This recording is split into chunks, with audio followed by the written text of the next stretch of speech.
Eu não vou ler Mateus 25 inteira, porque é a parábola dos talentos, que é o que nós vamos falar agora. Você conhece a parábola dos talentos. E eu quero falar de outras parábolas, e se eu ler novamente, a gente acaba gastando um pouco mais de tempo, e não é o necessário. Então, a parábola dos talentos, você sabe, então é Mateus 25, a partir do verso 14, você sabe que vai falar sobre aquele senhor que antes de viajar entregou 5 talentos para um, 2 talentos para outro, e 1 talento para outro. E quem entregou 5, e para quem ele entregou 5, e para quem ele entregou 2, esses 2 homens, né, eles multiplicaram, usaram bem o talento e ganharam mais. Só que teve o último que ganhou 1 só, e a palavra do Senhor diz que o Senhor distribui conforme a capacidade de cada um, né? E teve um homem que ganhou 1 só, mas ele enterrou aquele talento, né? A Bíblia não diz que ele pecou, a Bíblia não diz nada disso. A Bíblia diz só que ele foi negligente. Ele deveria ter feito algo que ele não fez. Né? E a gente tem que tomar cuidado com isso. Às vezes nós nos omitimos em algumas situações, nós ficamos num ambiente confortável, nós ficamos num ambiente seguro e nós nos omitimos de fazer algumas coisas. Né? Você entende o que eu quero dizer com isso? Não é que esse homem aqui, que é representado por um homem, por um servo, não é que ele pecou. Quando o Senhor dele voltou para tomar contas, né? E, nossa, e quantas vezes aparece isso, né? Que o Senhor volta para prestação de contas, desculpa, para a prestação de contas. Então, não diz que ele pecou, nada disso. Diz que ele foi negligente, que ele deveria ter feito algo que ele não fez. Então, nós como igreja do Senhor, nós temos que tomar cuidado com isso, porque muitas vezes nós podemos fazer coisas, nós devemos fazer coisas, e nós não fazemos. Então, nós cremos, queridos, nós cremos no que a palavra do Senhor diz, que nós somos o corpo de Cristo, e cada um tem uma função dentro do corpo. Não é isso que a Bíblia diz? Cada um tem uma função. Um é braço, outro é mão, outro é perna, outro é olho. Cada um tem uma função. Então, cada um tem que desenvolver essa função. Mas muitas vezes nós passamos anos dentro da igreja e nós não desenvolvemos. Porque é mais cômodo ficar na zona de conforto. Você sabe o que é zona de conforto? É aquele negócio assim, eu não mexo com ninguém, ninguém mexe comigo, eu estou aqui de boas, estou aqui de boas, ouvindo a palavra, mas não é isso, não é só isso que o Senhor quer para nós, porque a palavra do Senhor diz que nós somos um exército, a palavra do Senhor diz que nós somos um corpo, nós temos que nos movimentar. É por isso que nós queremos tanto nessa visão de estar dentro das casas, porque dentro das casas a gente consegue ver, né, as pessoas fluindo, com mais oportunidade de fluir no chamado que o Senhor deu para elas. Então, esse último homem, ele foi negligente. Então, no verso 27, Mateus 25, verso 27, só para a gente, né? Devias então ter dado o meu dinheiro aos banqueiros, e quando eu viesse, receberia com juros que é meu. Tira-lhe o talento, e dai-o ao que tem 10, pois a qualquer um que tiver, será dado, e terá em abundância. Ao que não tiver, até o que tem lhe será tirado. Lançai para fora o servo inútil nas trevas. Ali haverá choro e ranger de dentes. Então, queridos, muitas pessoas, né, quando não separam os 3 tempos da salvação, quando não fazem a distinção entre corpo, alma e espírito, quando entendem que salvação e reino é a mesma coisa, que salvação e galardão é a mesma coisa, o que as pessoas pensam quando lê esse último verso? Lançai para fora o servo inútil nas trevas, ali haverá choro e ranger de dentes. Diz lançar para fora o servo. Está falando de crente, queridos. Está falando de crente. Então, às vezes, a pessoa acha que está falando de ímpio. Estava falando de crente até o verso 29. Mas como falou que vai jogar nas trevas, que é onde haverá choro e ranger de dente, pronto. Não está falando de crente, está falando de ímpio. Eles tinham um senhor, o senhor veio e distribuiu os talentos, deu um pouco para cada um. Até aí todo mundo compreende, não, né? Está falando de servo, está falando de servo. Mesmo porque, se você vê o capítulo 25, que tem algumas parábolas, todas elas estão falando de servos. E daí diz, lançai para fora o servo inútil nas trevas, ali haverá choro e ranger de dentes. Então, a primeira coisa que eu quero falar, que essa trevas e esse choro e ranger de dentes não é um inferno. Amém, queridos? Acho que eu não cheguei a falar, né? Acho que eu só pincelei, né? Não cheguei a falar, né? Isso não é um inferno. Então, no Antigo Testamento, quando vai falar, aliás, no Antigo Testamento, mas eu vou falar do Novo, vai. Quando se fala em inferno, no Novo Testamento, usando a palavra em hebraico, é Sheol. Isso quer dizer inferno. Quando se fala em grego, a palavra inferno, quer dizer Hades, né? Não é Hades, aquele suquinho que você toma. Que, aliás, que nominho, hein, gente? É Hades com H, né? É Hades. Mas quando a palavra... E o inferno, queridos, e depois a gente vai ler um texto, você vai ver que a Bíblia diz que existe uma segunda morte. E a morte e o inferno serão jogados dentro do lago de fogo, que é onde vai ser jogado o falso profeta, onde vai ser jogado Satanás, enfim. Então, existe essa diferença entre inferno, que é o Sheol, ou que é o Hades, e existe a diferença do lago de fogo. O lago de fogo se chama Geena. Geena, Geena, Geena. Então, às vezes nós fazemos uma confusão, né? Nós lemos, e eu sei que é mais complexo mesmo, né? Assim, isso precisa de estudo mesmo, porque você vai lendo, né? A não ser que o Senhor queira falar aquilo com você e daqui aquilo salta aos seus olhos, você fala, nossa, mas o que é isso, né? Porque senão passa mesmo desapercebido por nós. Então, o Geena é para os ímpios. O Geena é para os ímpios. O Geena é a condenação final. O Geena é aquilo que um dia vai se acabar, porque a morte e o inferno vão ser jogados lá dentro do Geena. E depois eu vou explicar o porquê dessa palavra Geena. Serão jogados lá dentro, mas aqui, quando você vê falando sobre lançai para fora o servo inútil nas trevas, e lá haverá choros e ranger de dentes, não está falando do Geena, queridos. E não está falando do inferno também. Não está falando do inferno. E você sabe que, né?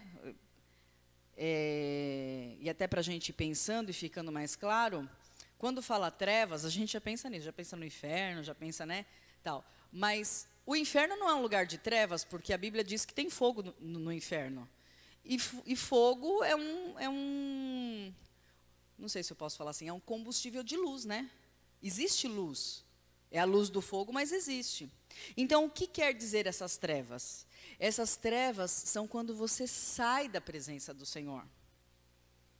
Quando você não está diante da glória, porque você sabe que nós que vamos subir, amém, queridos? Nós que vamos subir com a igreja do Senhor Jesus, nós que vamos participar do tribunal de Cristo, nós que vamos estar diante do Senhor, nós estaremos diante da glória do Senhor. Não é assim que os textos falam? E depois a gente vai falar um pouquinho desses textos. Como funciona? O Senhor encontra com os servos fiéis e fala, entre para o gozo do seu Senhor, né? Que é a mesa, enfim, entre para o gozo do seu Senhor. Mas para o servo inútil, não. Aparta-te de mim, eu não te conheço. Então, vá para as trevas. Então, as trevas quer dizer longe da presença do Senhor. E o ranger de dentes, queridos, e o choro quer dizer com arrependimento. Então, deixa eu fazer uma pergunta para você. Quem tem mais de 10 anos de crente aqui? Quem tem mais de 10 anos de crente? Mais de 15? Vocês estão, né? Vocês estão madurinhos, né? Você já imaginou você viver 10, 15, 20 anos na presença do Senhor? Sabendo o que tem que fazer? Porque a gente sabe o que tem que fazer, amém, queridos? A gente sabe. A gente sabe. Sabendo o que tem que fazer, e naquele dia estar diante do Senhor, e o Senhor falar, aparta-te de mim, que eu não te conheço. E esse conhecer, a gente vai ver um pouco mais para frente, não é o conhecer, eu conheço a Zélia, né? Eu conheço a Zélia, né? É claro que Deus conhece todo mundo, né, queridos? Ele é onisciente, é claro que Ele conhece, né? É o Criador, não é isso. Conhecer é conhecer intimamente, gnomos e oidas, são coisas diferentes, mas depois a gente fala. E eu falo essas palavras para você saber que quando se escreve com essas palavras diferentes. Então, elas não querem dizer a mesma coisa. Eu não sei porque que não traduzem do jeito direito, né? Do jeito certo, né? Eu acho que talvez ficasse muito complexo e acabaria saindo da tradução, né? Enfim. Bom, então, você já imaginou o arrependimento, a tristeza, o choro de saber que você poderia estar em um outro lugar e não está? Você já pensou o desespero? Mas por que eu não fiz? Mas por que? Vou dar um exemplo bobo, mas para você entender, eu já usei aparelho durante muitos anos, antes de me casar e tal.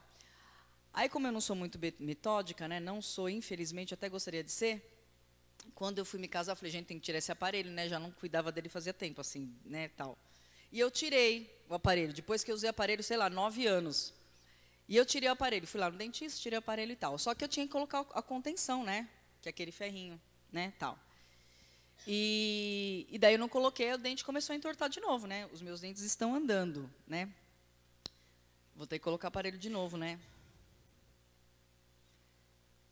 Que arrependimento, gente. Eu falo, gente, que porcaria. Eu não acredito que eu vou ter que colocar aparelho de novo. Eu não acredito.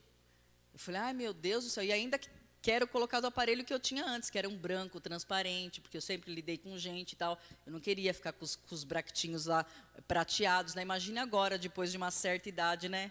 Eu não queria. Mas vou eu atrás disso. Por quê? Porque eu não fiz na hora que podia fazer. Ai, que raiva. Isso podia estar resolvido, podia ter feito, não precisava ter que fazer de novo, né? Não precisava estar na recuperação. Um motivo bobo, amém, queridos? Mas os 1000 anos não é um motivo bobo. Estar na presença do Senhor não é um motivo bobo. Então, você já pensou, você dentro da igreja, quantas mensagens nós ouvimos em 10, 15, 20 anos de evangelho? Quantas mensagens? Você já pensou você ouvir mensagem e continuar fazendo errado, continuar a não fazendo o que deveria fazer, e naquele dia o Senhor fala, olha, até agora você não quis ficar perto de mim, você quer ficar agora? Agora você não vai ficar, vai para lá. Mais ou menos isso, né, queridos? Mais ou menos isso. Não, agora você não vai, agora que você quer ficar, você não quer ficar por minha causa, você quer ficar por sua causa. Não é para mim que você quer ficar por você. Não é porque você tem desejo de ficar perto de mim. Se você tivesse desejo de ficar perto de mim, você teria ficado todos esses anos na minha presença. Você não ficou. Você foi andando de acordo com o teu nariz, fazendo do jeito que você queria, desprezando o que a minha palavra dizia. Então, agora você vai para lá. No cantinho, né? Do pensamento, no cantinho da disciplina. Então, você imagina o choro e o ranger de dentes, né? Então, quando a palavra fala a respeito disso, é disso que está falando. Isso não tem a ver com, não é a mesma palavra, queridos, não tem a ver com o lago de enxofre, que é destinado para os ímpios, para Satanás e os anjos caídos, não tem, ok? Bom, e daí eu queria só te lembrar de algo, né? Porque ontem, na hora que eu estava terminando de preparar, eu falei, nossa, será que isso ficou claro? Queridos, então você sabe, haverá o tribunal de Cristo. O tribunal de Cristo será depois do arrebatamento da igreja e antes dos 1000 anos. Vai ser ali no meio. Então, depois a gente vai falar da parábola das 10 virgens, ok?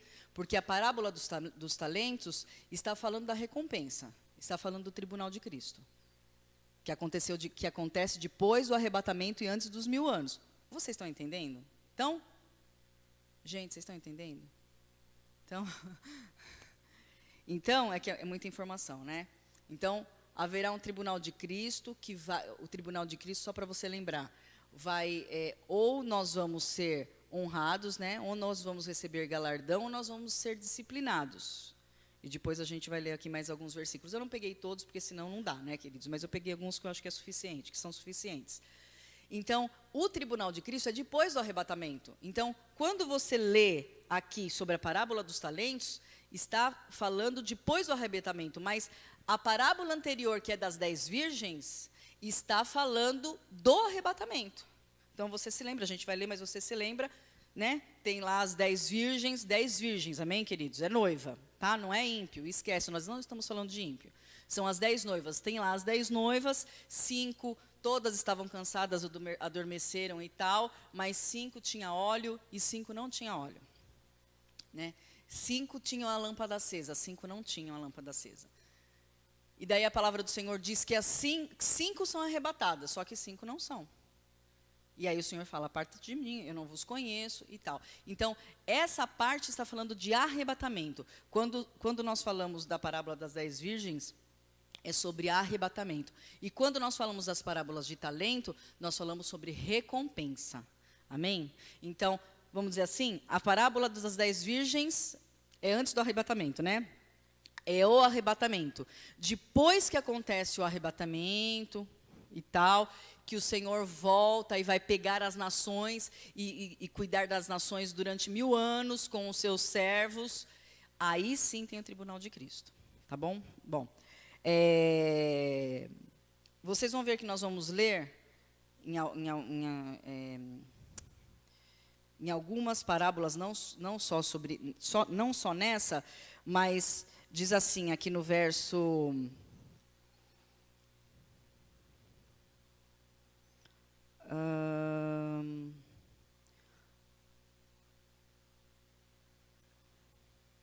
aqui no verso 26. Mau e negligente servo, né? Respondeu-lhe, porém, o seu senhor, mau e negligente servo, sabias que ceifo onde não semeio e tal.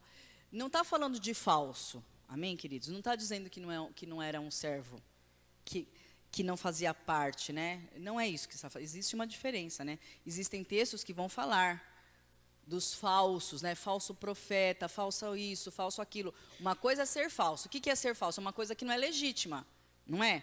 E isso é ser falso. Aqui não está falando que é falso. Aqui está falando que é mau e negligente, mas não está falando que é falso, tá bom? Então eu queria que você abrisse em Lucas. Vamos falar de alguns textos para você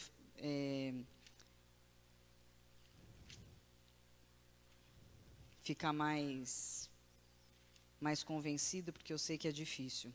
Quando a gente ouve que o Senhor vai nos repreender, é difícil, né? Todo mundo repreende, né, queridos? O pai e a mãe repreende, a vida repreende, como eu falo para os meus filhos, com muito menos amor, né? Que pai e mãe ainda repreende com amor, né? A vida não repreende assim, a vida vem e pá, né? E às vezes a gente acha que Deus não, né? O Senhor é tão sério com a palavra dele, ele deixou algo tão explícito, tão detalhado, cheio de observações, se atentamente, se fizer muita coisa na condicional, né? E você sabe o que é condicional, se você fizer isso, então acontece isso. Se você fizer isso, então acontece isso. Se você fizer isso, acontece isso. Se não fizer, acontece isso. E a gente acha que não, que daí Deus não. Ele que é o santo, ele que tem uma inteligência que né, não se compara com a nossa, ele que tem a santidade que nos compara com a nossa, a justiça que nos compara com a nossa, e a gente quer acreditar que não há nenhum tipo de repreensão. Né? Isso é infantilidade, queridos, a verdade é essa. né? É olhar as coisas assim de uma forma infantil, né? Porque não é isso que a Bíblia diz. Então, Lucas 12, verso 47. Aqui está assim na minha Bíblia. A parábola do servo vigilante. Alguém tem algum outro subtítulo aí? Tá tudo igual? Da Zélia está assim: estejam preparados para a vinda do Senhor. A do Pedrinho está a parábola do servo leal e infiel e do infiel, né? Então, você vê que nós estamos no mesmo assunto, né? Estamos falando de servos que uns são fiéis e outros não são fiéis, né? Para não ler tudo, deixa eu ver aqui o que eu posso ler. Não, eu vou ler rapidinho o começo, só para você saber do que a gente está falando, tá? E sejam cingidos dos vossos lombos e acesas as vossas candeias. Olha a parábola das 10 virgens, né? Sede vós semelhantes aos homens que esperam no seu Senhor, o seu Senhor ao voltar da festa de casamento, para que quando vier e bater, logo possa abrir-lhe. Bem-aventurados aqueles servos, os quais, quando o Senhor vier, achar vigiando. Deixa eu falar uma coisa para você, dar uma paradinha aqui, para a gente ganhar tempo. Ímpio vigia, queridos? Ímpio não vigia. Hã? A Zélia falou que vigia o mundo. Ímpio não vigia. Quando a palavra fala de vigiar, está falando para nós. Ímpio não vigia, amém?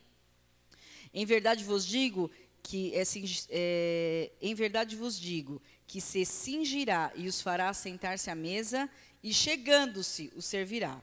E se vier na segunda vigília, e se vier na terceira vigília, e se achar assim, bem-aventurados são os tais servos. Sabei, porém, isto: se o pai de família soubesse a hora, a que hora havia de vir o ladrão, vigiaria e não deixaria arrombar a sua casa. Portanto, estáis vós também apercebidos, porque virá o Filho do Homem a hora em que não imagina. Então, deixa eu dar uma paradinha aqui, queridos. Se não houvesse diferença nenhuma, se não houvesse nem recompensa e nem castigo, ele viria sem a gente saber a hora. Por quê? Para quê? Se é tudo a mesma coisa, se não tem diferença nenhuma. É porque ele quer pegar no flagra, amém? Ele quer pegar no flagra. Ontem nós estávamos o dia inteiro num congresso, né? Era das 8 até as 10 da noite, mas aí aconteceu a situação com o pai do Sérgio. O Sérgio estava muito, muito, muito abalado, então a gente deixou as últimas 2 pregações e saiu para o pastor poder ficar com ele e tal, né? E o que mais nós ouvimos lá, e daí eu fiquei feliz, né? Eu falei, Senhor, a gente está na igreja do Senhor, né? Era a mesma coisa, as pessoas, assim, atentar para as pessoas que fazem as coisas não com a motivação certa, não porque amam o Senhor, porque desejam o Senhor, não por isso, das pessoas que fazem as coisas por outros interesses, interesses seus, interesses próprios, seja eles qual for, pode ser até o púlpito, mas interesse próprio. E o Senhor, a Bíblia diz que Ele sonda as motivações. A Bíblia diz que Ele esquadrinha o coração. Então aqui, Ele fala, olha, Ele fala que a gente tem que fazer, ó, não importa se eu vou demorar pouco, né, na primeira vigília, se eu vou demorar mais ou menos, se eu vou demorar muito. Estejam vigilantes. Porque se eu falar para você, eu venho tal dia, querido, se o Senhor falasse que voltaria hoje, como que você acha que estaria essa aula aqui hoje? Vixe. Ia ter jovens sentados aqui ouvindo a palavra do Senhor. Né, André? Né? Iam estar todos os jovens aqui sentados. Essa igreja estaria lotada. À noite não dava nem para entrar na igreja de tanta gente. Mas para você ver como a gente vive que nem criança, isso pode acontecer hoje, não pode? Isso pode acontecer hoje. Aí, hein? O Lindomar está falando que ele está bem na frente. Isso pode acontecer hoje, queridos. Por exemplo, o pai do Sérgio chegou para ele ontem. Não chegou para mim, que estou aqui, não chegou para você que está aí, mas chegou para ele ontem. Então, às vezes, a gente vive, é por isso que a gente fala que a gente tem que orar por revelação, por temor, porque às vezes a gente vive meio que nem criança, né? É criança que vive assim, queridos. Né, o pastor gosta de falar, meus filhos não estão preocupados se vai ter leite para beber, se vai ter comida para comer, que horário que tem. Ele sabe que ele vai chegar e a mesa vai estar lá posta. É isso que acontece no Senhor, na casa do Senhor. A mesa está posta para nós, né? Nós somos os filhos, mas nós agimos como crianças. Você vê o que a palavra do Senhor diz? Que o filho, quando é menino, não difere em nada do escravo. Você entende isso? Você entende? Nós somos filhos, nós temos a herança, mas quando a gente é menino, quando a gente se comporta que nem criança, a gente vive que nem escravo. Bom, então Lucas, aqui. Então, verso 41. Perguntou-lhe Pedro, Senhor, dizes estas parábolas a nós ou a todos? Pedro era demais, né? Ele já queria saber se ele tinha que se preocupar muito, se era só para ele, se era para todo mundo, né? Aí o Senhor começa a responder. Respondeu-lhe o Senhor, qual é, pois, o mordomo fiel e prudente? Porque você sabe que quando a Bíblia fala de mordomo, está falando de nós, queridos? Você sabe disso, né? Que nós somos os mordomos. O que é um mordomo? Aquele que cuida da casa, né? Na palavra mordomo. Aquele que cuida da casa do Senhor, do seu Senhor. Então, nós como mordomos de Cristo, nós cuidamos de tudo que envolve as coisas do Senhor. De tudo. Em todas as áreas. Isso se chama mordomia cristã, né? Tem uma matéria de seminário sobre isso, mordomia cristã. Nós somos mordomos, então isso está falando conosco. Então, qual é, pois, o mordomo fiel e prudente, a quem o Senhor põe sobre os seus servos para lhe dar a tempo a ração? Comida, né? Bem-aventurado aquele servo a quem o Senhor, quando vier, achar fazendo assim. Então, o Senhor colocou aquele servo para alimentar, né? Os demais, os conservos. Então, o Senhor está dizendo, bem-aventurado quando eu voltar e ver que aquele servo está fazendo o que eu pedi para que ele fizesse, que eu mandei, né, que ele fizesse. 44. Em verdade vos digo que sobre todos os seus bens o porá. Mas, se aquele servo disser em seu coração, olha só, no coração, queridos, você entendeu? Então ele estava falando do mordomo fiel. Eu vou falar para o mordomo alimentar os outros irmãos e tal, e ele vai fazer isso bem feito. Quando eu voltar e vir que ele fez bem feito, eu vou colocar ele para governar sobre tudo que é meu. Porque ele é de confiança. Eu posso confiar. Não importa se eu demorei pouco, se eu demorei médio, se eu demorei muito. Não importa. Ele é de confiança. Eu conheço o caráter dele. Eu sei que ele é obediente. Eu sei que se eu falei para ele fazer isso, ele vai fazer. Eu sei. Então, ele pode governar sobre tudo que é meu. Ele tem caráter para isso. Né? Ele é íntegro, ele é por inteiro. Ele pode fazer isso. E daí vai começar a falar do infiel. Mas no 45. Mas se aquele servo disser em seu coração, o meu senhor tarda em vir, e começar a espancar os criados e as criadas, e a comer, a beber e a embriagar-se. Então, o que você entende por esse servo fiel? É servo? É servo, mas ele está vivendo de qualquer jeito. Então, ele maltrata os irmãos, né? No caso da igreja, né? Maltrata, não está nem aí. Fala mesmo, sabe que nem eu não levo desaforo para casa, eu falo mesmo. Né? E tal, então ele começa a destratar, ele começa a não cuidar do jeito que deveria cuidar, começa a comer e se embriagar, então possivelmente ele comia fora, né, queridos? Ele se embriagava fora, né? Possivelmente, né? Não era junto com os servos ali. Ele ia para a roda dos escarnecedores para fazer isso, né? Poderia fazer sozinho também, não ia mudar nada, mas só para ilustrar. 46. Virá o Senhor daquele servo, num dia em que não espera, numa hora em que ele não sabe, separá-lo-á e lhe dará a sua parte com os infiéis. O servo que soube a vontade do seu senhor, e não se aprontou, nem fez conforme a sua vontade, será castigado. Açoites. Mas o que não a soube e fez coisas dignas de açoites, com poucos açoites será castigado. A qualquer que muito for dado, muito lhe pedirá, e ao que muito lhe confiou, muito mais se pedirá. Então, vou falar a partir do 46. Então, está dizendo que aquele servo que agiu de forma imprudente, ele dará a sua parte com os infiéis. Não é o inferno. Amém, queridos? Mas ele vai ficar junto com os infiéis. Quando a igreja subir, a igreja vencedora subir, quem ficar vai ficar com os infiéis. Não é? Vai ficar com os infiéis. E depois ele começa a falar, né? No verso 47, ele começa a falar: o servo que soube a vontade do seu senhor e não se aprontou, olha que interessante, depois a gente vai falar sobre isso, e não se aprontou, nem fez conforme a sua vontade, será castigado com muitos açoites. Então, você pode perguntar para mim: pastora, nós vamos ser chicoteados pelo Senhor? Eu acredito que não.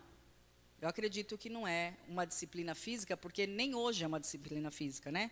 Quando nós temos a palavra do Senhor e nós não cumprimos a palavra do Senhor, nós somos, né? Eu não sei você, mas eu já fui castigada, né?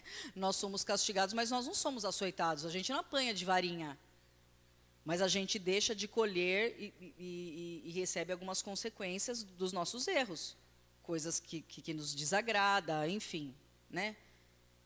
Davi não apanhou do Senhor. Então, quando fala muitos açoites, eu não estou falando que é exatamente isso, não sei, tá?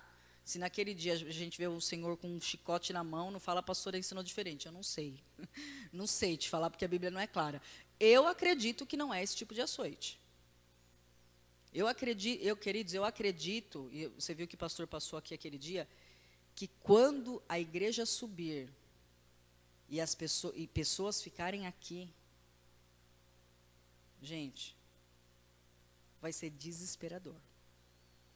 Porque daí a pessoa sabe o que lhe espera, né? Porque a pessoa que ficar aqui, e a gente vai ler um texto que fala, será salvo, mas será salvo, mas como pelo fogo, é a tribulação, né? Porque daí, aquele crente que poderia estar com o Senhor, ele vai estar na tribulação. E você sabe a tribulação, né? A tribulação vai ter que colocar o nome 66 na testa, ou no punho, e se você quiser comprar alguma coisa, você vai ter que ter aquilo, senão você não compra nada, e vai ser aquela perseguição, e vai ser aquele inferno, né? E vai ser aquilo. Ou você morre de fome, ou você se prostra, às vezes você está dentro da sua casa, né? Meu pai e minha mãe não é crente. Ai, que bom que eles não são crentes, pelo menos eles podem comprar comida, né? Só que eles te entregam. A Bíblia diz que haverá isso. Será uma coisa horrorosa, queridos. Será uma coisa horrorosa. Que o Senhor nos livre disso em nome de Jesus. E que a gente tome vergonha e que a gente se prepare, como diz o texto, né? E que a gente se prepare. Então, eu creio que os açoites é isso. Mas haverá açoites. Então, a gente não pode achar que nós estamos na igreja do Senhor Jesus. Que a gente pode fazer de qualquer jeito, de qualquer forma, como se fosse a casa da sogra, o samba do crioulo doido, e não vai ter recompensa nenhuma, e não terá disciplina nenhuma, né? É infantilidade pensar assim. E daí, no verso 17 diz, olha que interessante, queridos, o servo que soube a vontade do seu senhor e não se aprontou, nem fez conforme a sua vontade, será castigado com muitos açoites. Mas o que não soube e fez coisas dignas de açoite, com poucos açoites será castigado. A qualquer que muito for dado, muito lhe pedirá. Ao que muito lhe confiou, muito mais lhe pedirá. Então, queridos, o que isso quer dizer aqui? Às vezes a pessoa, ela não sabe. Ela está dentro da casa do Senhor, mas às vezes ela não sabe. Né?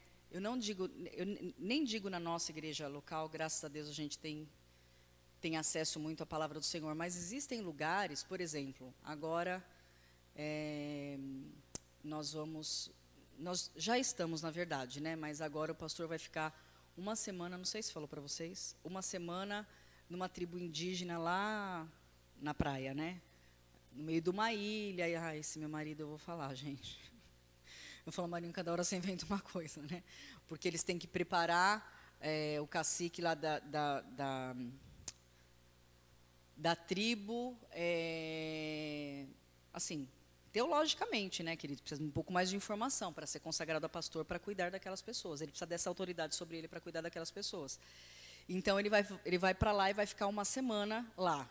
Você acha que aquele povo vai ter acesso ao mesmo conhecimento que você tem? Não vai ter. Não vai. Você acha que o Senhor vai usar o mesmo tipo de correção? Mas você acha que naquele dia o Senhor vai falar para ele, mas você não sabia que existe diferença entre Hades e Geena? Você acha que o Senhor vai falar isso para eles? Na tribo, no meio do mato? Que para chegar na primeira tribo é 40 minutos de barco, e acho que mais 40 para chegar na outra tribo. Você acha que o Senhor vai cobrar da mesma forma? Talvez eles façam coisas dignas de açoite, façam. Estão preparados para reinar? Não estão. Dignos de muito açoite ou pouco açoite, não estão preparados para reinar. Mas a correção não vai ser a mesma. E daí o Senhor fala, para quem muito é dado, muito lhe será cobrado. Você lembra que eu falei aqui que eu não posso fazer nada fora do trilho? Que o Senhor vem com tudo para cima de mim? Falei já aqui, né? Falei, né? Por quê? Porque eu tenho acesso a mais informações. Eu tenho acesso a mais conhecimento. Então, assim, a cobrança para a minha vida, para a sua vida, que talvez não saiba, talvez, né? Eu não sei exatamente o que você sabe, mas talvez não tenha tanto conhecimento quanto eu tenho da palavra, não que eu tenha muito, mas à medida que eu tenho, como que ele vai cobrar a mesma coisa de você do que de mim? Ele não vai cobrar diferente. Né? Então, assim, bom. Então, esse é o primeiro texto, punido com muitos açoites, para você entender que eu não estou, né? Tal. Aí, abra lá João 15, deixa eu ver se precisa ser João 15. Não, vamos para Provérbios. É texto que você conhece, mas é só para ficar mais consolidado. Provérbios 3, 12.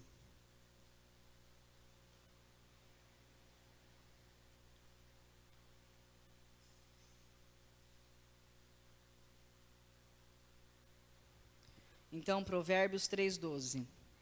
Porque o Senhor corrige aquele a quem ama, assim como o pai ao filho a quem quer bem. Amém, queridos? O Senhor vai nos corrigir aqui, o Senhor vai nos corrigir no milênio, Ele vai corrigir. Você sabia, a gente não vai falar disso hoje, tá? Porque senão confunde os assuntos, é muita coisa. Mas você sabia que depois dos 1000 anos, porque durante 1000 anos Satanás vai ficar preso. Você sabia que depois dos 1000 anos ele vai ser solto novamente? Para tentar pegar aquelas pessoas que não passaram nem na recuperação? Tem gente que bomba 2 vezes, né?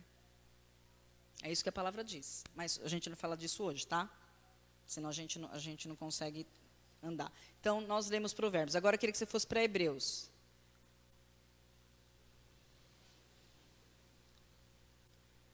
Gente, mas está um calor aqui. Hebreus. Eu fiquei de atrás dos ventiladores para o púlpito e acabei. Viu, Nath?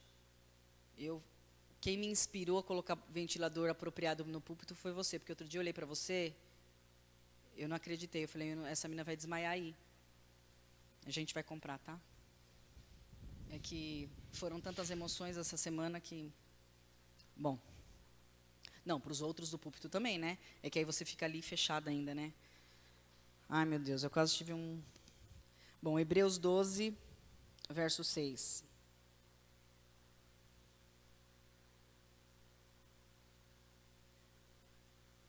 que está dizendo a mesma coisa, tá? Então, Hebreus 12, verso 6. Vou ler o verso 5, que é tão lindo. E já vós esquecestes da exortação que vos admoesta como filhos? Filho meu, não despreze a correção do Senhor, e não desmaies quando por ele for repreendido, porque o Senhor corrige a quem ama, e açoita a todo que recebe por filho. Verso 7. E para a disciplina que suportais a correção, Deus vos trata como a filhos, pois que filho há a quem o pai não corrija? Ontem nós estávamos na conferência, né? Aí eu falei, não, Senhor, o Senhor me ama, né? Vocês sabem que o primeiro curso que eu fiz assim foi Maturidade no Espírito com a Igreja Videira, com o pastor Marcelo Almeida. Quem conhece o pastor Marcelo Almeida? Espetáculo. Espetáculo. Impressionante, né? Aí ontem nós estávamos lá no congresso, ele não ia participar dessa conferência, uma conferência, na verdade. Ele não ia participar da conferência, e daí o pastor, né, o pastor Alexandre disse, queridos, eu tenho uma surpresa para vocês, porque eles são ligados à vinha, né? A igreja do pastor Alexandre é ligado na vinha. Ele falou, eu tenho uma surpresa para vocês. Vocês acreditam que o pastor Marcelo Almeida está aqui no prédio? Gente, no prédio que a gente estava. E eu falei para ele trazer uma palavra, não é que ele vai trazer? Ai, gente, que alegria no meu core. Mas o que eu quero dizer com isso? Ele pregou uma palavra muito profunda, muito profunda mesmo. Uma palavra muito, assim, dessas que são tensa. E daí ele estava contando uma experiência, né? Que o pai dele era um pai completamente ausente. E falou que um dia, acho que ele tinha 8 anos, ele estava no bar com o pai, porque o pai foi beber e levou ele, né? E daí o amigo do menino, do pai falou, oi, fulano, falou lá o nome que eu não lembro. Fulano, tal, é teu menino? Ele falou, sim, é meu menino, né? Quantos anos ele tem? Aí o pai falou assim, quantos anos você tem? Aí o menino, 8, pai. O Marcelo, né? 8, ele tem 8. Não, que bonitinho, tá. E que série que ele tá? Que série que você tá? Né? Então, a palavra diz que quando o pai corrige, que quando o pai disciplina, é porque tem por filho, né? Ele é um pai bom, amém, queridos? Ele não é negligente. Então, se ele está de olho em nós, por isso que a palavra do Senhor diz que a gente tem que ficar feliz, né? Com correção, com tribulação, porque a tribulação faz com que a gente cresça no Senhor, né? Que eu creio que faça parte dos açoites, né? Agora eu queria falar... Nossa, acho que eu vou conseguir falar, gente, nem acredito. Então, eu queria explicar para você... Abra lá em Apocalipse 19, 20. Vamos dar uma corridinha nos textos para eu conseguir explicar. Apocalipse 19, 20.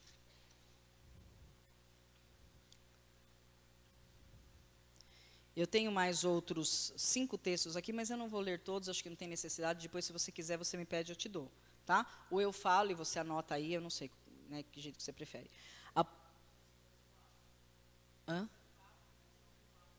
Tá bom.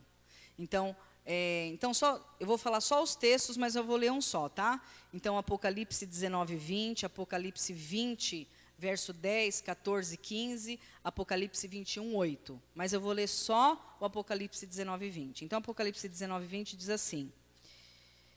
E a besta, isso você sabe, né? Acaba no 21, né? Aliás, acaba no 22 Apocalipse. A gente está aqui no 20. Então é final dos tempos mesmo, né? Então, e a besta foi presa, e com ela o falso profeta, que diante dela fizera os sinais com que enganou os que receberam o sinal da besta, e os que adotaram a sua imagem. Estes 2 foram lançados vivos no lago de fogo que arde com enxofre. Deixa eu ver se aqui diz que é a segunda morte.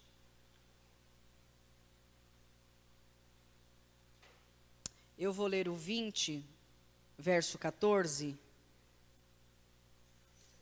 Eu vou lá ler o 20, verso 14. É importante. Então a morte e o inferno foram lançados no lago de fogo.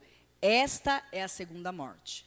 Amém, querido? Então, é aquilo que eu tinha dito para você, que o lago de fogo é uma coisa e o inferno é outra coisa. Então,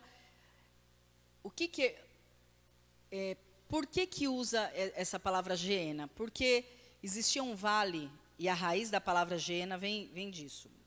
Estou olhando aqui para passar a informação certinha. Existia um vale que chamava Vale de Rinom. Vale de Rinom. E esse vale era como se fosse um lixão. Quem já passou ali de São Paulo para Jundiaí e tem lá uns foguinhos saindo assim Hã? Isso. O André disse um aterro sanitário. É quem que já viu isso? Sabe como que é? Assim, tinha ali, acho que não sei nem Anguera, na Imigrantes, né, André? Eu não sei. Tem ainda? Tem? Nossa, faz tempo que eu não vou para lá, hein? Então, você olhava assim, tipo num morro, e você via umas chaminhas saindo. Por quê? Porque ali tem um buraco e tem lixo. E aí eles colocam fogo, aí tem o gás metano. Não estou errando o nome do gás, não, né? É isso, né? Tem o gás metano que queima, da combustão, né? Aquele gás, ele queima. Então, fica queimando lá aquele lixo, queimando, tal. Esse vale de Rimon era isso. Era um aterro sanitário perto de Jerusalém. Então, era um pouquinho afastado de Jerusalém. Então, era um depósito de lixo, aí colocavam lixo lá, colocavam fogo e ficava queimando.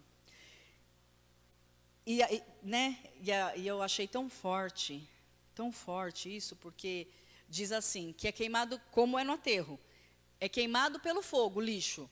Mas o que sobra, as larvas comem. Né? Porque fica, né? Você sabe, né?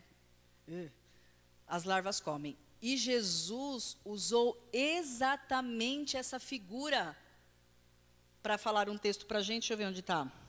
Mateus 23.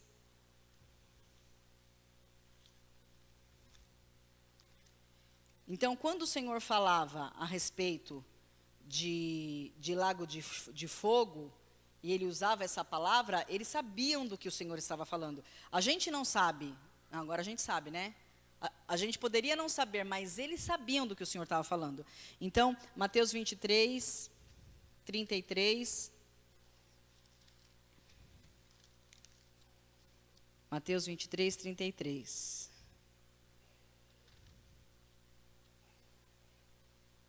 Ai, meu Deus, não é? Não acredito.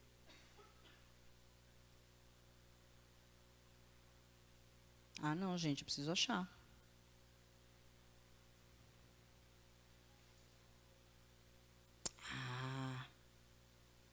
Quem que procura para mim, hein? Alguém quer meu celular para procurar? Você tem que... Ah, eu não acredito. Deixa eu ver se está nessa outra referência aqui. 15. Ah, deixa eu ver se está aqui. Ah, não, gente, esse texto. É que são tantos textos, né? Não acredito. É um texto que vai falar sobre... a larva não morre e o fogo não se apaga. A larva não morre e o fogo não se apaga.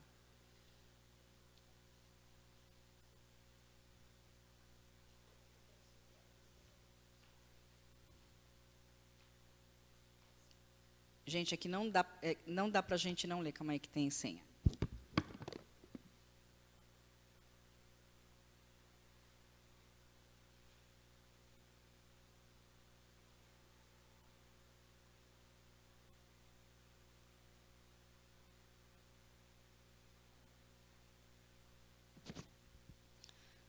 Ué, mas... Mateus 23... Poxa.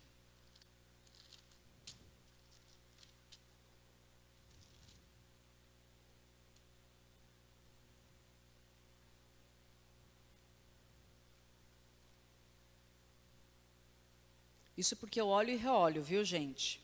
Mas, enfim, enquanto eles procuram, eu vou só finalizar, que a gente está nos últimos minutos, depois eu leio esse versículo. Então, queridos, veja só.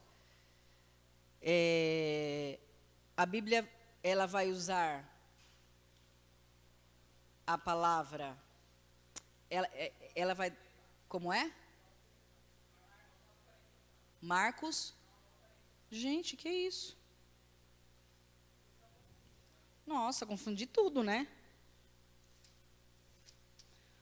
Marcos 9.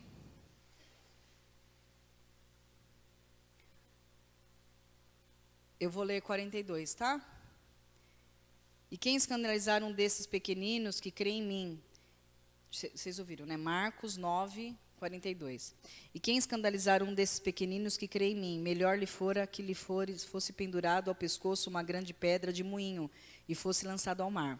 Se a tua mão te escandalizar, corta. Melhor é entrares na vida aleijado do que, tendo as duas mãos, ires para o inferno, para onde o fogo que nunca se apaga. Aí o verso 4 que vai falar do Geena. Onde o seu verme não morre e o fogo nunca se apaga. E depois tem a referência em Mateus, em Lucas e tal, mas eu não vou ler, não. Então, queridos, quando falava de Geena, falava disso, né? Então, é isso que a palavra associa. Quem não estiver no livro da vida, Satanás. Obrigada, Zélia. Obrigada, viu, gente? Preciso anotar para não esquecer. Então, uma coisa e assim que eu quero terminar, né? É a antessala, né? É a antessala. Você sabe que existe o Senhor falando com o ladrão na cruz, ele falou do paraíso, né? E o entendimento é de céu. Ele falou tem a parábola do rico e do Lázaro, né? E o entendimento do seio de Abraão também é como se fosse uma sala de espera antes de qualquer julgamento, tal. E o inferno também. O inferno para os ímpios também é como se fosse uma antessala, porque haverá uma segunda morte. Haverá ainda um julgamento, né? Só que você sabe lá na parábola do rico e do Lázaro, quem está nessa antessala, né, para a segunda morte, é sofrimento, né? É angústia. Amém? Se você tem alguma pergunta, você guarde aí. A gente começa a próxima aula com perguntas, se você tiver, tá bom? Pode levantar, tomar uma aguinha e no